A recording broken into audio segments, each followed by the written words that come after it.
Happy Tuesday. Thanks for being here. Again, we're here today to talk about how to start and sustain a youth advisory board. We're so excited to have you join us. A couple of reminders about interactions today. We are in webinar format.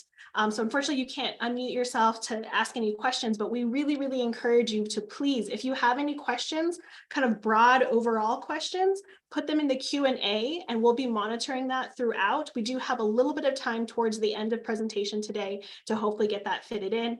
And then also, if we just have immediate interactions, we are going to be using the program Slido, which if you are familiar with the National Council of Juvenile and Family Court Judges, we love using Slido.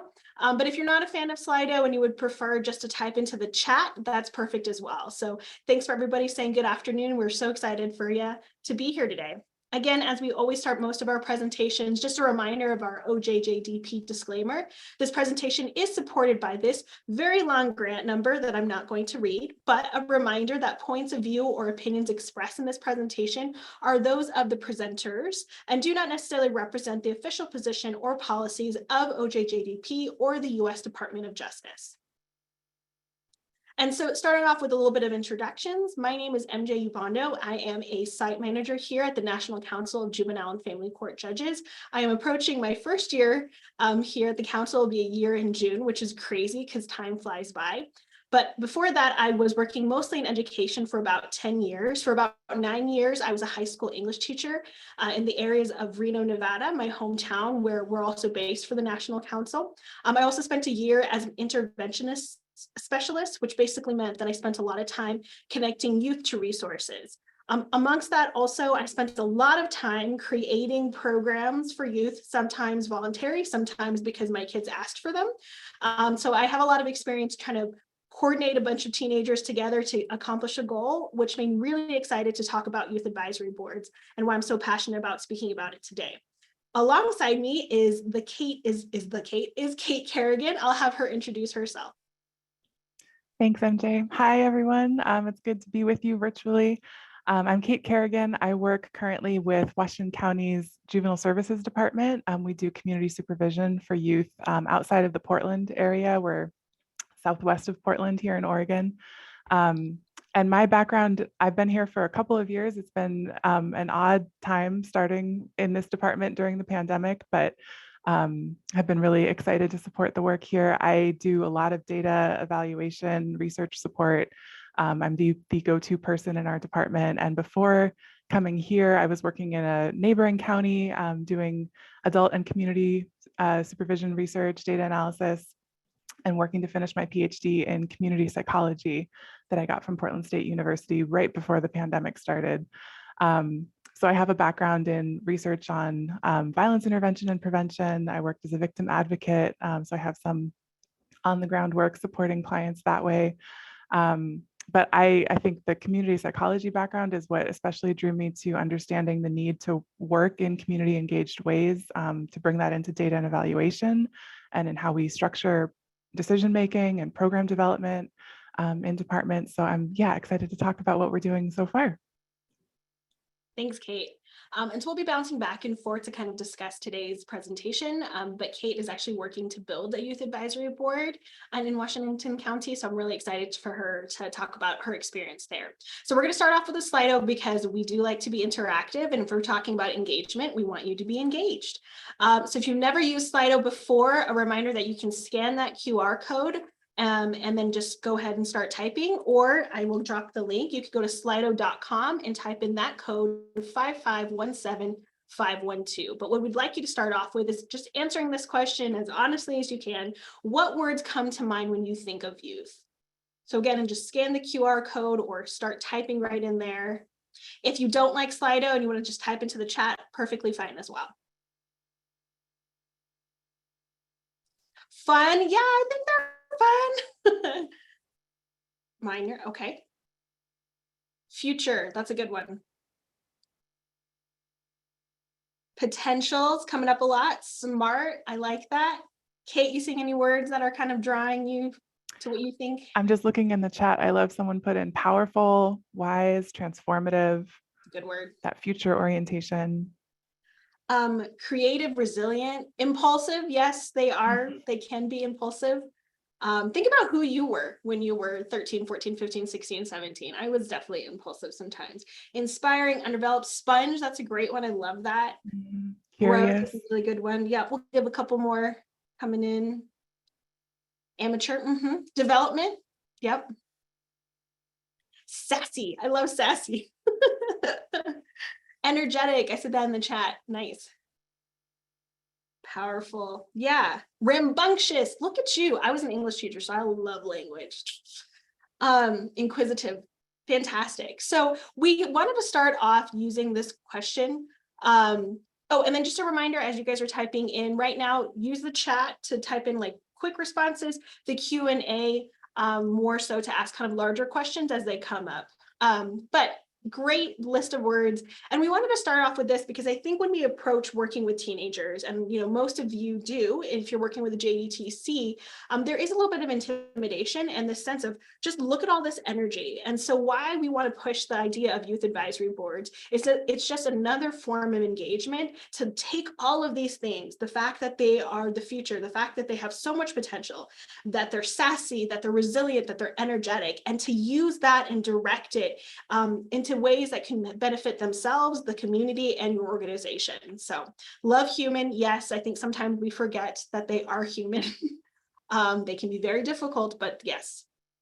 So our learning objectives today, we are going to define the benefits of operating a youth advisory board. We're going to talk about strategies that lead to building an effective and sustainable youth advisory board. And then we're also going to talk about the expertise that is needed by your participants, local community organizations, and to ensure a sustainable and effective youth advisory board. So we really want to take you through the whole process, which is difficult to do in an hour, but we're going to try to do that. And we have some materials to kind of help. So if you've never heard of a youth advisory board, really and truly what it is just a youth engagement strategy. It's a version of something else that you can do to try to get your youth involved into whatever programming you're creating. And youth advisory boards are in every facet. You can use them for education. You can use them for juvenile drug treatment courts. I work on a human trafficking grant, and we also have a youth advisory board for that. We have youth advisory boards for social causes, advocacy, anything you can think of that kids can get involved in because they are the future. It provides youth and organizations the chance to go ahead and collaborate in a safe and structured manner. So it's a way to kind of create these boundaries to make sure we know where we lie and how to interact with youth safely. More than anything, it is about sharing space and power. And that's kind of the thing that you have to realize when you're trying to balance those two things while working with youth. And so there are two examples here. There's ones managed by adult mentors, where a youth advisory board has this kind of overview of adults who will be working with them. But you can also have independent groups that are entirely youth-led. Now, for the purposes of our presentation, we are assuming that you are just beginning to start your youth advisory board. And so we're going to say more about ones working by adult mentors. However, feel free that if you have groups that later on grow, I used to work with a poetry group when I was an English teacher, and we created this small little club that grew into something where we started doing national presentations and competitions. And then eventually a few of my students went on to college and they started their own youth poetry group and started recruiting. And so it's amazing if you can kind of just bottle that in the correct way and provide guidance. And yes, we can get a copy of this presentation to you. There's this quote that I found in my research that I like to cite because it's such a powerful quote. Our motto is advocate, change, and empower. We want all youth to know that whatever your circumstances, you can give back. Speak up and change the system. You no longer need to be silent. We will create the space and opportunity for you to tell us about your experience, and we're going to do something about it. One thing I think is very unique to the youth today is that they are advocates. They have things they want to talk about and things they want to change. So again, use that energy. So a reminder that there are benefits for everyone when you're starting a youth advisory board. So there are benefits for the youth. It allows them to develop professional skill sets, networking, problem solving, marketing. You're helping them kind of build up a resume and portfolio. You're helping them create experience. You're also allowing them to have possible avenues to future employment, community building, and again, most importantly, empowerment and voice. So a lot of things that youth can take. But there's also benefits for your organization. You are creating authentic community engagement and outreach. And sometimes sometimes that can be kind of difficult when we feel a little bit kind of disremoved from the community, especially after the time of COVID. So it's a way to kind of create public awareness without having to invest too much in marketing. Your grassroots still works. You're also allowing the youth to provide guidance and input from individuals with lived experience. Remember that your youth are consultants and have something to say. And we'll talk about this later, but one of the best things you can do is to honor that voice. And then finally, they're also offering strategies to improve services and policies.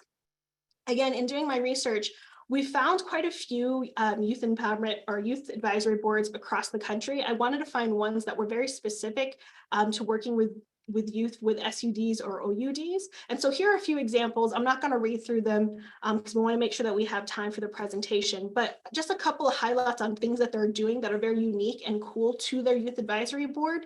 As you can see, the Guide organization has youth serve on their board of directors, which I think is amazing. I've seen that also with school districts. Sometimes they have a youth advisory or youth representative working on their school boards. They're also in the council, the Drug Education Council. They lead a town hall so that they can have all the youth come and talk. In HC Drug Free, they have youth serve as liaison between the Teen Advisory Council and the school. So it's a way for them to get connected to the school. So as you can see, again, just a lot of ways that a youth advisory board can benefit your community and a lot of creative ways to get them involved. And so again, just hammering home, oftentimes when we think we're doing things for youth to benefit them, there are so many benefits to an organization. So specifically with the Youth Advisory Board, here are some things you could have them do. They could review policies and publications.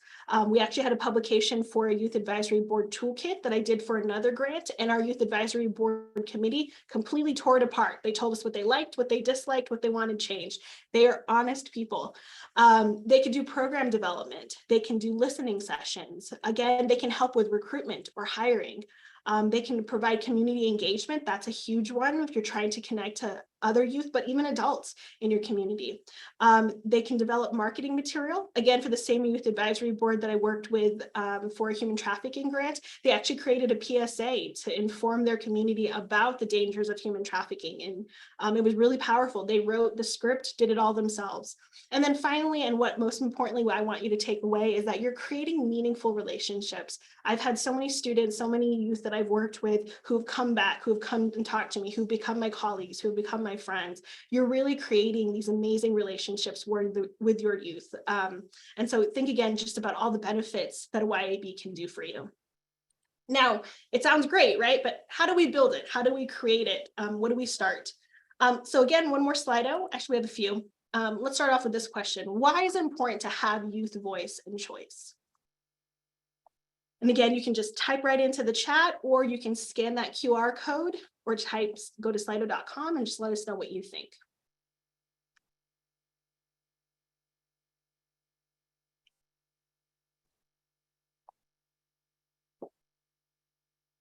Relevancy in programming. They are their experts in their own lives and lived experience. Yes. Kate, stuff that you're seeing? Yeah, I think, they're the ones that are going to be most affected. So, having the unique perspective and being able to share what they know about their lived experience, I think is so crucial. Mm-hmm. Yeah, that's coming up a lot, right? It affects them. I saw that a lot. Empower them, for them to know that they are valued because they're the ones most affected by the decision-making process. A seat at the table, that's what all of us want, right?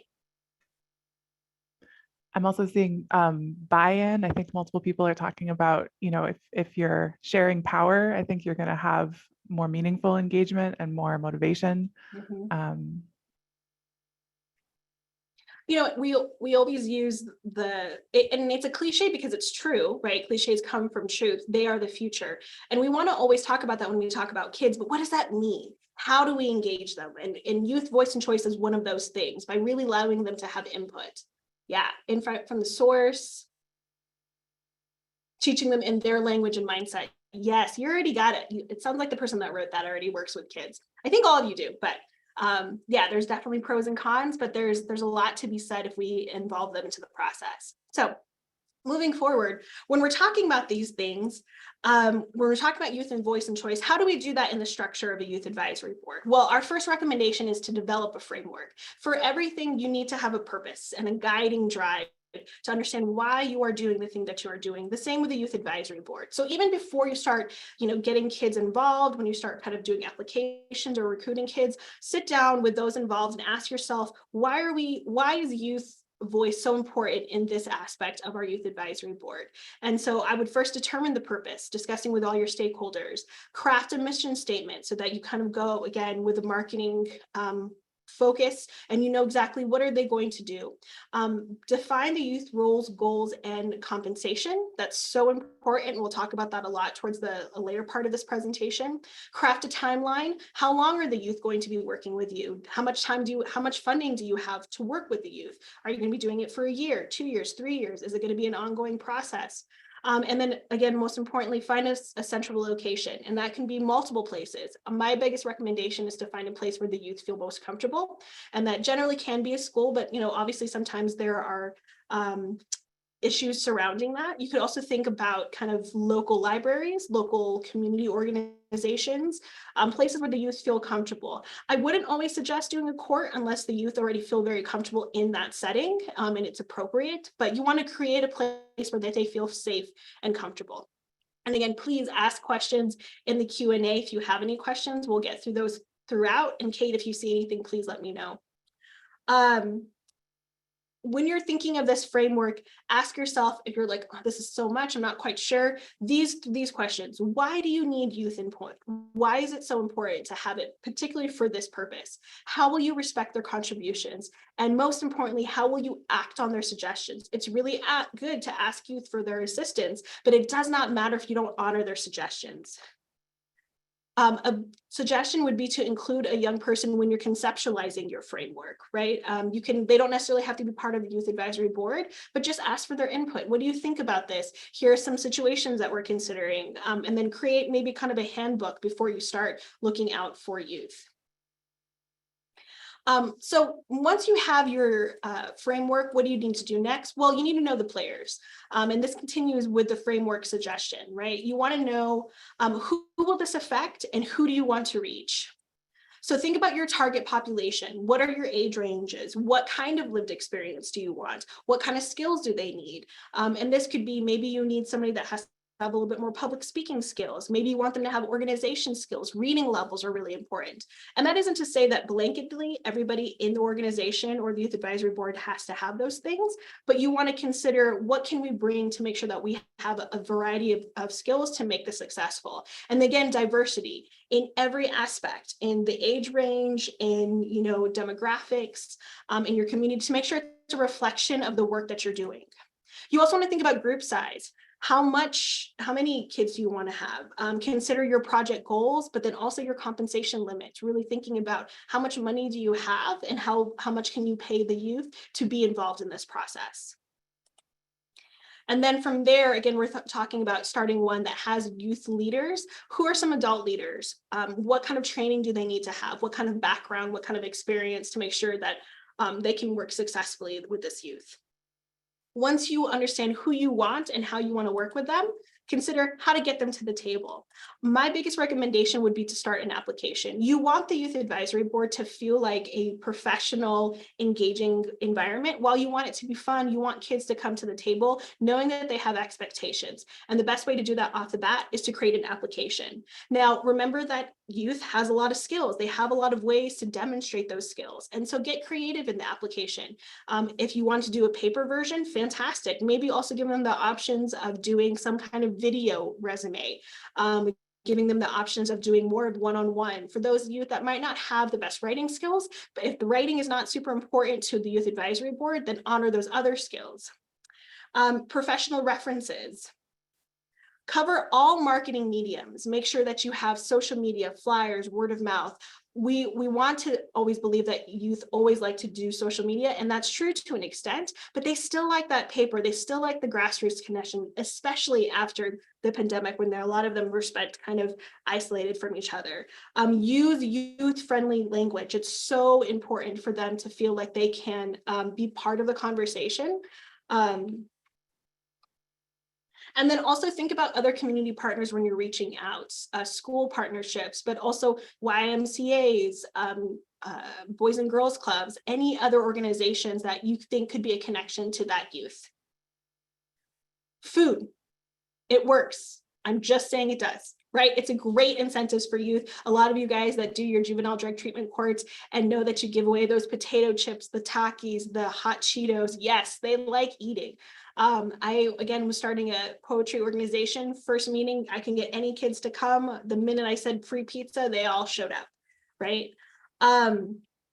When you're trying to start this, also just a helpful idea, if you're seeing that you're not having a lot of kids engaged, start with an informational meeting to garner interest. You know, hey, bring a friend to this meeting so you can learn about this youth advisory board. Then once you have them there and they're a captive audience, you know, have pizza at that event, anything to kind of garner their interest, then start with the application to really start figuring out who you want to work with.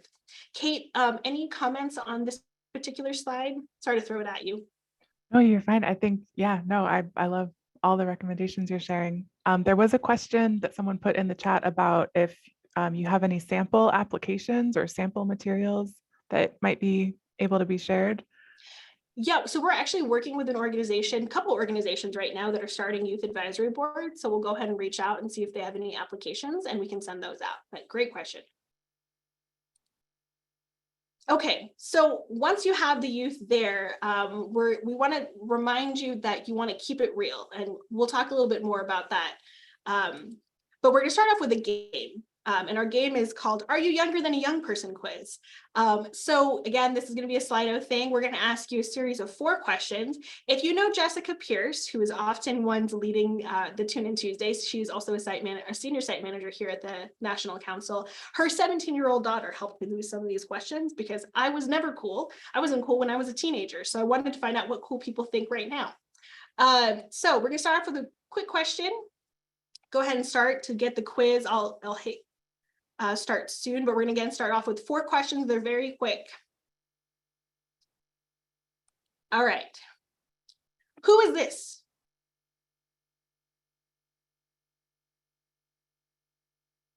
And they're only 15 seconds, so. I see a guess. Bad Daddy? Drake, Bad Bunny. All right. It is Bad Bunny. Very good. Okay, so this actually was a question I thought of because one of my former students was going to a Bad Bunny concert. And when I said, who is Bad Bunny? They got real offended with me. So I didn't know who Bad Bunny was. So you might just be cooler than me, right? But very good guess. Next question. True or false? Young people consider the use of uppercase letters and punctuation in text to be aggressive and rude. I see it true. True, true, true. False. Yes, it is actually true. I learned this because I accidentally sent a message again to one of my former students, and they weren't using any capitalization, and I was very offended as their former English teacher, and they're like, no, this is how it is, right? And then again, Kate, just jump in if you have any comments on your own if you knew if these were true or false, but all right. What does it mean to be mid? Awesome, mediocre, magical, stylish. Mediocre, mediocre. Maybe this is an old word. Let's see. All right, what did we guess? Mediocre. Almost all of you knew this. Okay, so maybe it's not a cool word anymore. I don't really know, but yes, that is what it means to be kind of mid. You're just kind of like, it's whatever. It's a midday. All right, last question. You guys are killing it, by the way, which again proves that you just might be cooler than me, which is fine.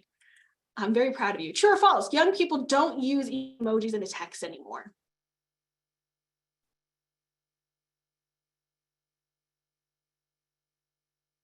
All right, I see false, false, false. Some of you guys might have teenagers, so you already know this lingo. True. All right, it is false. This was a direct quote from Jessica's daughter. Emojis were out of fashion a few years ago, but they are back in style now. but no kid texts only in secret emoji code that is only used in the movies. I loved that quote. So yes, well done, all of these that engage. You guys kind of killed it. If you got a chance to jump in, Nadia, you did great. Well done. Thank you so much. So why did we play that quiz? Why did I pose that on you? In my experience, oftentimes working with youth, again, can be kind of intimidating. And we come to trying to think, well, how do we engage with this youth? And sometimes our inkling could be, well, let's try to speak the way that the youth speak. Let's try to act the way that the youth act. And that was a mistake that I made when I first started teaching. I remember specifically, I tried to teach metaphor through using music lyrics.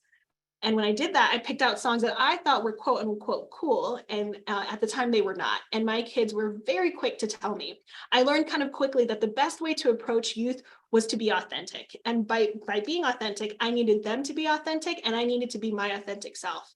And instead of trying to act like the kids and try to act ways that were cool and hip that were not cool and hip, I just asked a lot of questions. I tried to approach them in ways that were, me purely, and then also tried to listen to them in authentic ways. So how do we do authentic engagement, especially in the context of youth?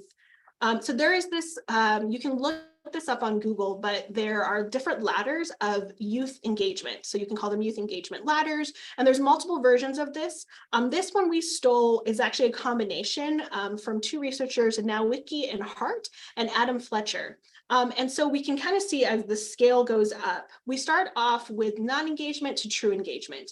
And so a 1, 2, and 3 range. I'm not going to read them all because I want to make sure that we have time to do further questioning and answering, but manipulation, decoration, tokenism. And in saying these things, the real kind of point of youth being not engaged in the first 3 categories is that they're being used. You're using youth more as a decoration. You're using them, you're manipulating them into the process, but you're not really taking into account what do they have to offer, and when they have to offer, how are we acting on that advice? And it's an easy thing that can sometimes happen. We have good intentions, we want the youth to be engaged, but we're not quite sure how to integrate that feedback in. But you want to kind of start moving up the ladder to make sure that the youth have authentic youth engagement and really feel like they have that youth voice and choice. So number 4, youth are informed. They are assigned a specific role and are informed as to how they are being involved. Always answering those what, why, how, when questions with youth. Youth consultant, adults actively consult young people while they are involved. Youth give ongoing advice. Ongoing is the key word there. It's not just once, it's continuous if the project is continuous. Projects and programs. Number 6, adult initiated shared decision making. Programs or projects are initiated by adults, but the decision making is shared with the youth. They are involved in those stages. Number 7, youth initiated leadership and partnership. Youth serve as peer leaders to operate a program and plan activities with their peers or with their adults. So this is a really comfortable place to get to once you've built rapport with your youth. So adults are only involved in a supporting role. They're there to kind of more facilitate. They're not there to instruct. They're there to allow the youth some time to kind of engage in the process.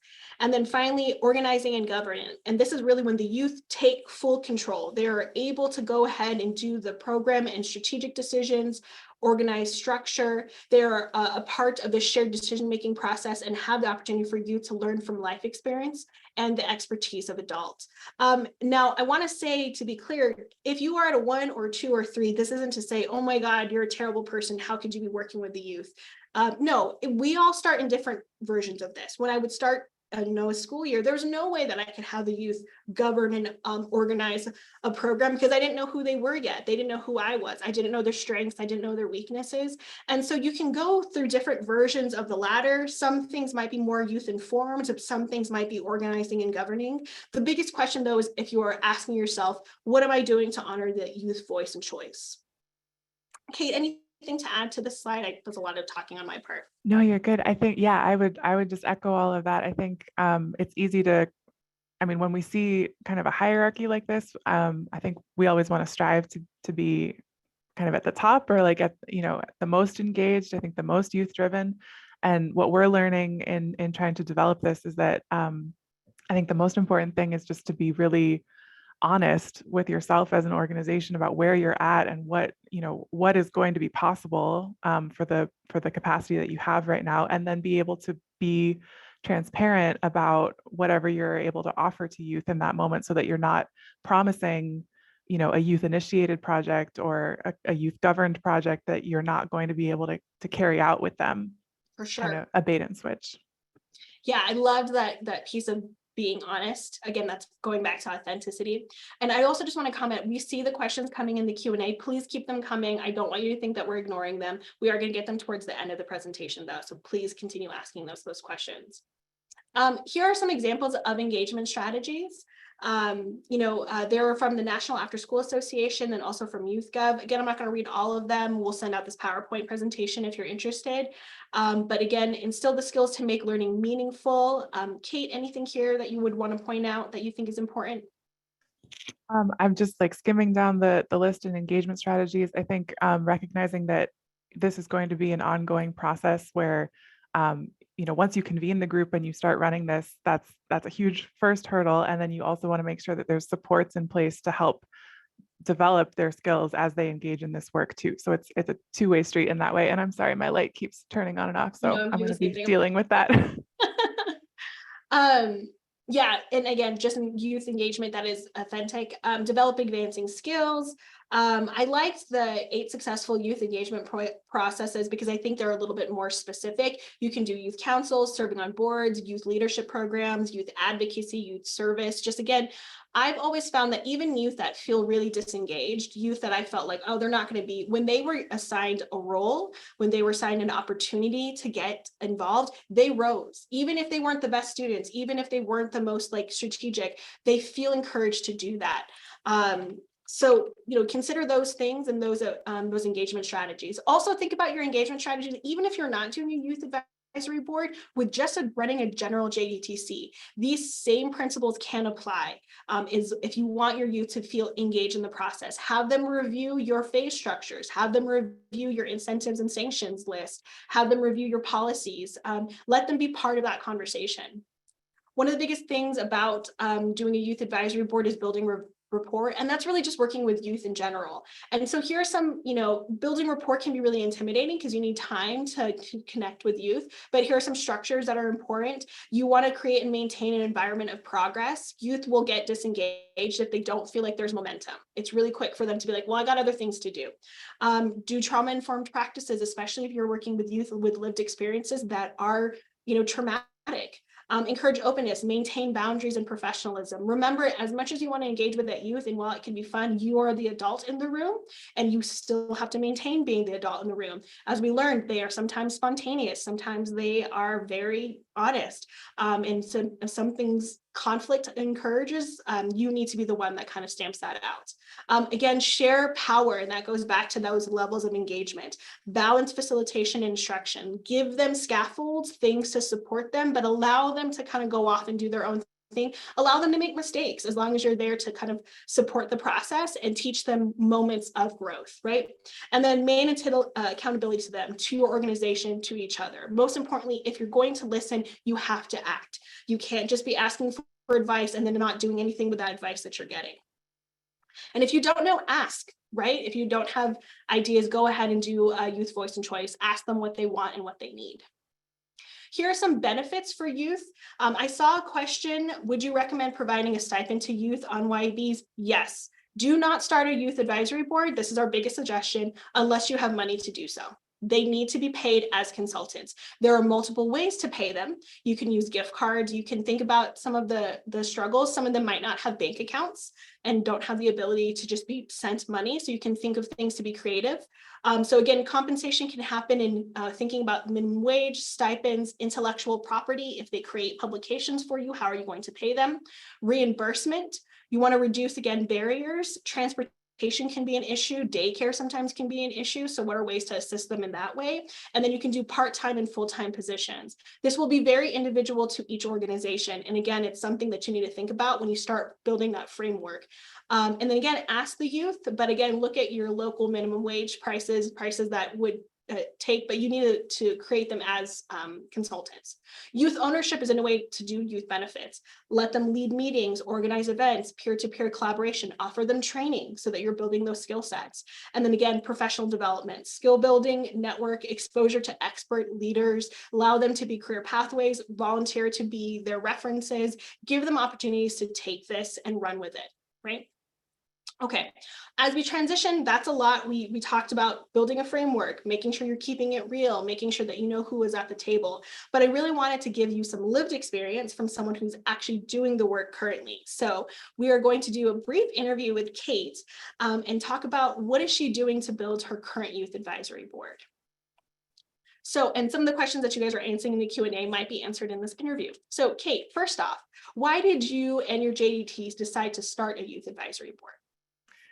Thanks, MJ. Yeah, so this started actually as a department-wide initiative that we wanted to really connect and tie into our juvenile drug treatment court program. But so Washington County, we've been involved in ongoing efforts to try to address system reform issues, system transformation for years. And we're just continuing to see persistent problems, persistent racial and ethnic disparities in particular in our system that we are just realizing we need a broader pool of people to come to the table to try to address. So it started with, I think, at the department level, recognizing we have a responsibility to be accountable to our communities and to rethink, who we consider our experts in different ways. And we're realizing more and more how vital young people are in that work. So when I joined the department, our leadership, our director and assistant director recognized that youth voice in particular was really missing from a lot of the ways that we, made decisions, had strategic planning in place, and in how we developed programs. And so I've only been here for a couple of years, but this was one of the first things that I got really excited to be involved in trying to support this. It's been an internal effort so far, and we're trying to think about how to bring it to other parts of the department. And we're starting to engage with community partners through one of our other initiatives right now is a Breakthrough Series collaborative with the support of Georgetown University, where we're bringing together members from different aspects of the community safety system, as well as community-based organizations. We have a parent who had a youth go through our system, and also a young adult who's been involved in the system, who's been really involved in looking at how our system functions and ways we can try to improve that. So we've had some natural overlap and connections there, and we're trying to lean into that to think about how we develop a youth board or a youth council specifically. That was my next question. I was going to ask you about how you partnered and who you partnered with, but I love again that you're taking that idea of who are other stakeholders, who are other people that could already have that connection with the youth. And so I know that, you had this initiative. What were kind of the starting building blocks of building it up? And specifically any challenges that you were kind of facing when you were thinking about building it? Yeah, so I think, we haven't seen a single model or like a kind of standalone toolkit that we could take and run with in the beginning. I think there's more and more coming out. I know that you're really involved in this work, MJ, others have been really involved in this work. But when we first started, I think we just had to take a step back and realize that there weren't folks here in the department, at least, who had put this kind of group together before. And we wanted to be really cautious about how we approached this and not rushed into it so that we didn't set something up that either wouldn't get us where we needed to go or wasn't, going to be successful in the long run. So I think some of the initial obstacles have been just working with the current structures in the department, recognizing how decisions are made and where we can find some natural inroads to involve a group once we start to get members involved. But we had to reach out to folks who've been doing this work to learn what did it look like, how did people get started, what were all of these considerations that we have to think through, so that what we end up with is something that can be really meaningful for youth and our community and the work here. Can you highlight some of in the research and the advice that you sought out that were just kind of general things that people kept popping up working with this? What advice did they give you when they first started? Yeah, so I mean, it's a lot of what you've covered today. I think you've put together such a great summary for everyone, but I think there's just a lot of different considerations to think through. So Compensation was a huge starting point for us. We didn't want to get something in place until we knew that we'd be able to support individuals' capacity to participate. So we heard a few different models of how people have structured compensation, either at kind of an hourly rate in a contract for their time, consulting rates if you set it up specific for particular projects. Some groups that we spoke with had certain rates for a project that was going to be completed over, say, a 6-week, 8-week period that ended up just being a lump sum kind of stipend. So we've been working with our county council here to think about what are we able to put together working in government, what can we offer people in an equitable way, because we're also not the only ones that are interested in starting a group like this. We've been talking with folks in Health and Human Services at the county level. I know there are folks at the state level for our youth correctional facilities that are interested in supporting a group like this. So we're trying to look at how are we doing this across the county, across the state, being able to offer that in a fair way. I think, yeah, one of the other kind of big pieces of advice was to think about who needs to be involved, not just in building the group, but then the role of a facilitator. If it's an adult member, someone with or without lived experience, what skills does that person need to have to be able to engage with youth actively and creatively?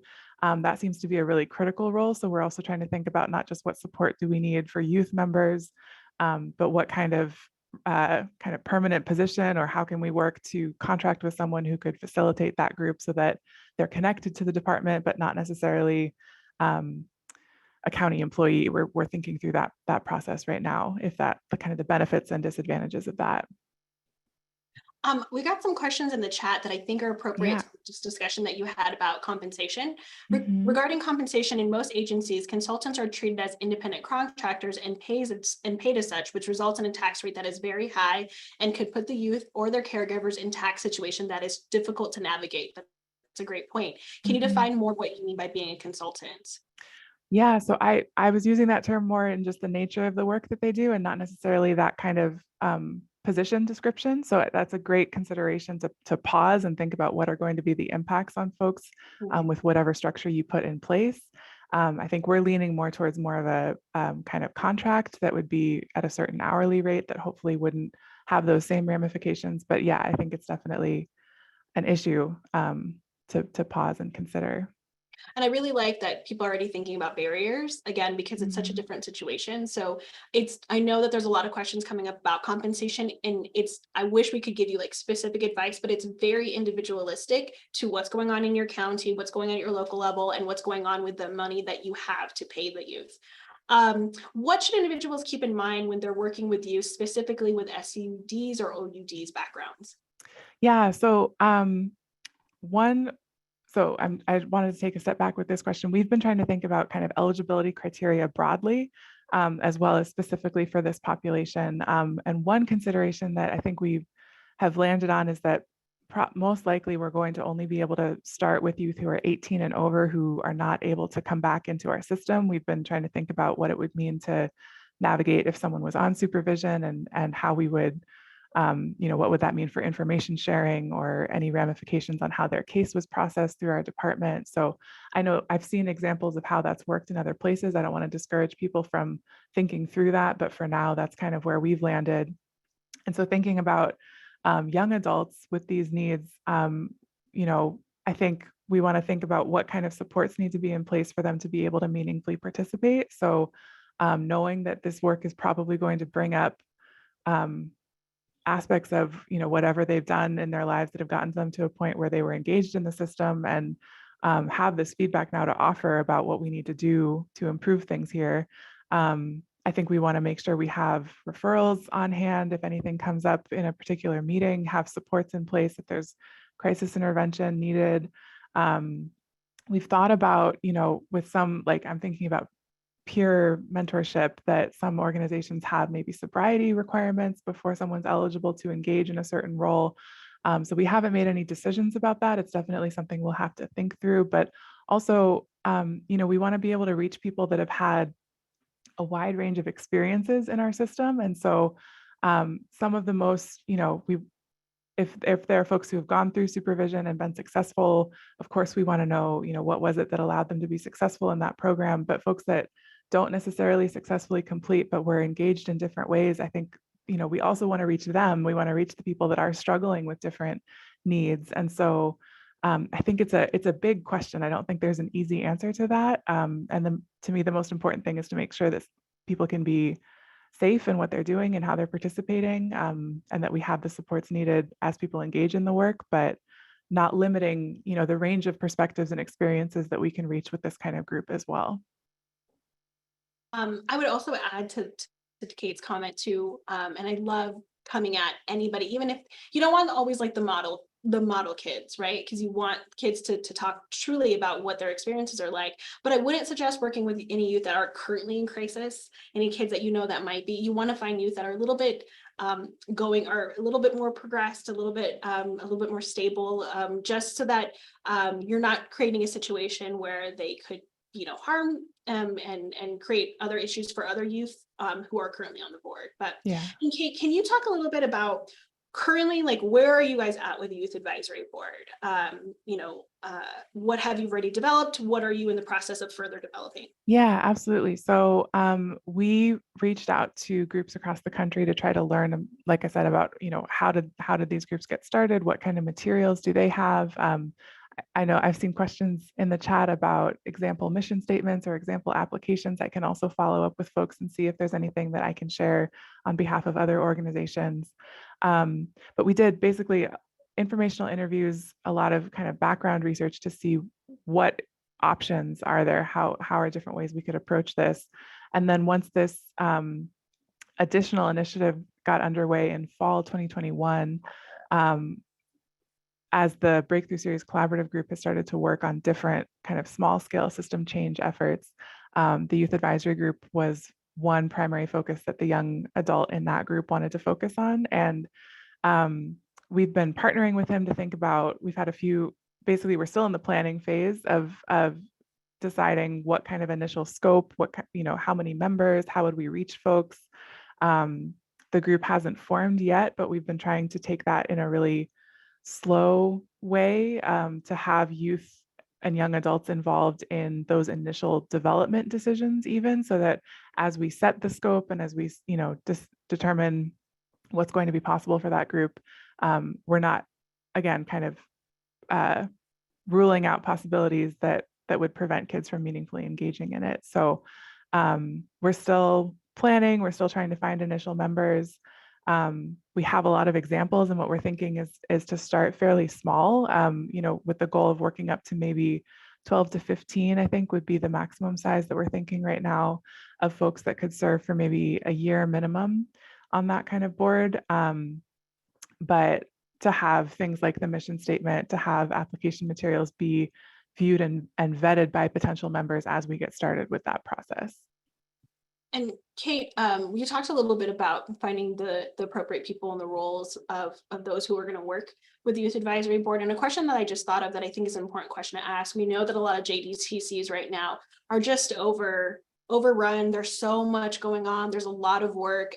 There was a question in here about turnover, and I'll talk about that in a second too. But can you talk a little bit about the people that are involved? How are you guys kind of balancing your regular work demands on top of trying to create this a new initiative, and how are you trying to make sure that people aren't getting too overwhelmed with the expectations? Yeah, thanks. That's a great question. I think within our organization, within community partner organizations, we've seen definitely turnover. We've had open positions. I think we've been struggling to maintain our existing workloads, and that's just sometimes put kind of a natural pause on this initiative too. So it's been a balance of, this is a huge priority and we don't want to get it wrong. And so at times we've had to, wait for someone to be available. That Breakthrough Series Collaborative Group meets monthly. The young adult who's involved in this has had different life events, exciting life things come up that has taken them sometimes in different directions. And so we're just trying to kind of adapt to the current climate and do what we can with the resources that we have. But I think what's helped is just knowing that even though sometimes things felt like they haven't moved forward, or the pace has been a lot slower than we were hoping. Everyone who's been involved is extremely invested in doing this in a way that's not going to tokenize members. That's not going to be just a checkbox that now we reviewed it and we got it signed off, and now we can just keep doing the same approaches we've used historically. So I think that faith that even though this is a slow process, it will be a huge benefit when we are able to devote the full resources that it demands and deserves, is motivating, even as we have to pause. I love that passion. It comes through so easily and so honestly. Kind of going off of that, what I thought we could do is, this seems like it's beautifully blending into a Q&A. And so I want to start addressing together the questions that are in the Q&A to make sure that we have time. Yeah.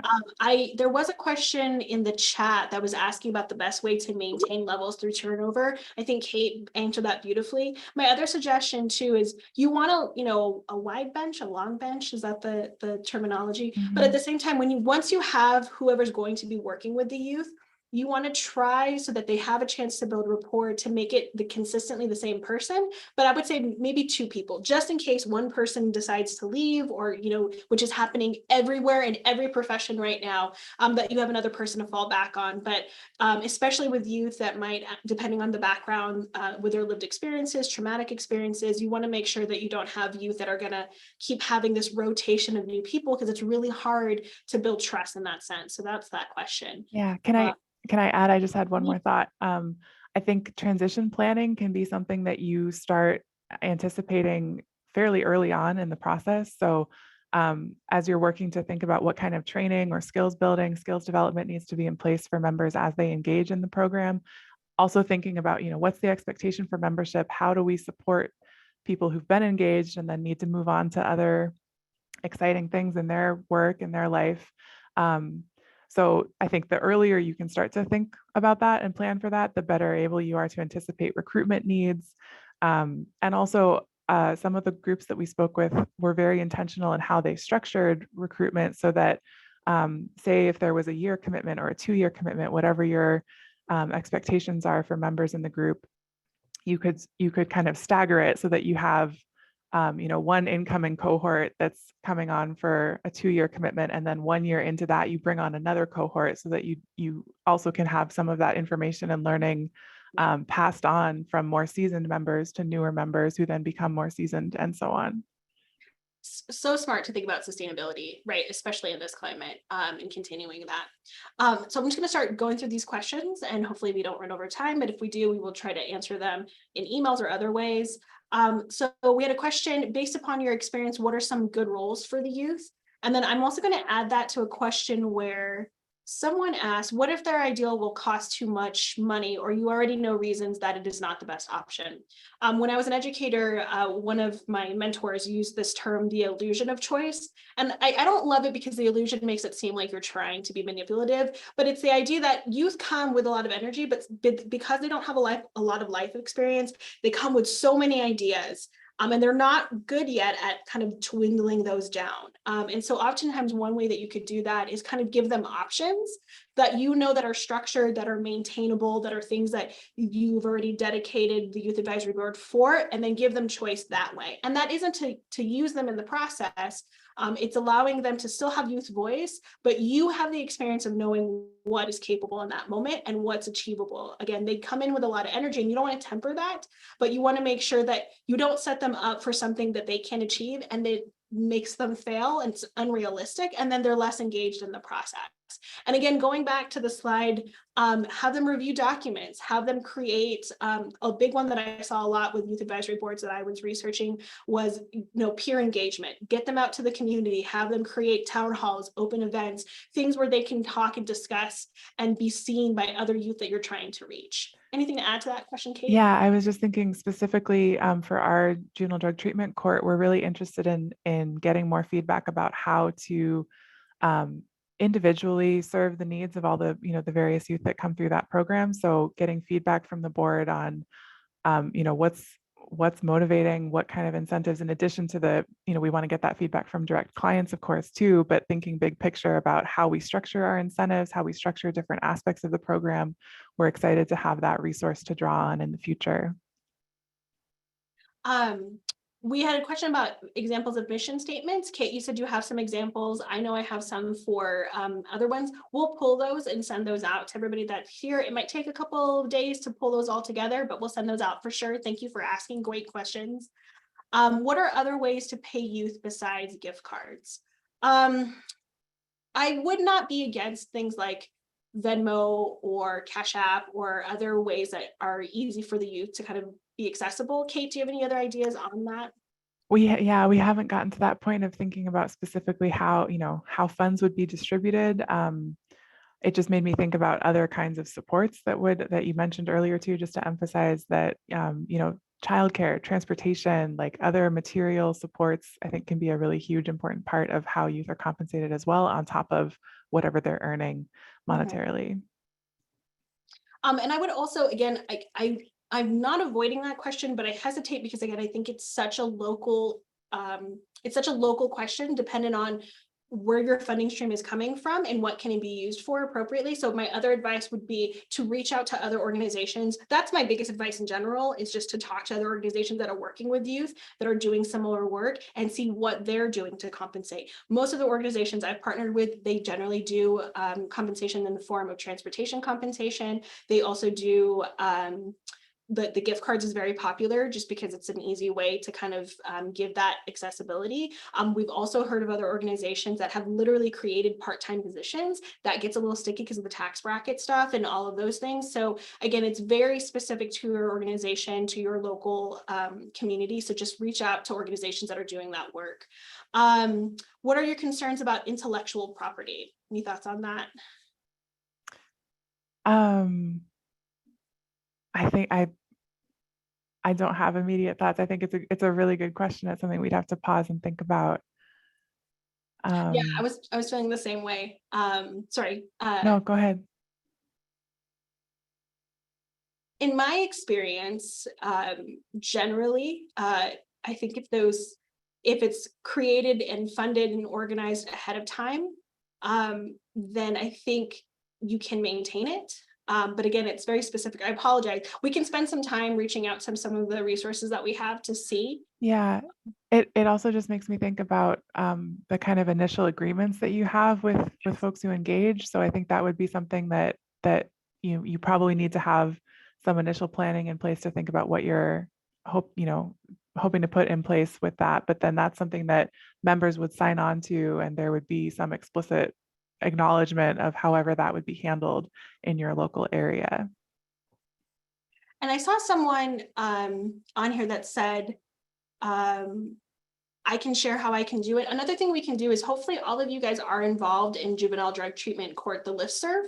And I was actually just thinking of a question that I need to pose because I'm doing question of the month. I'm going to go ahead and post about the Youth Advisory Board again. And if people have thoughts, ideas, or questions, let's continue that conversation on there. I'm not trying to cut anybody off. I just want to see, there are some of you that are already doing this work, right? I haven't worked with a Youth Advisory Board directly in the sense of this framework, but I've worked with a lot of youth.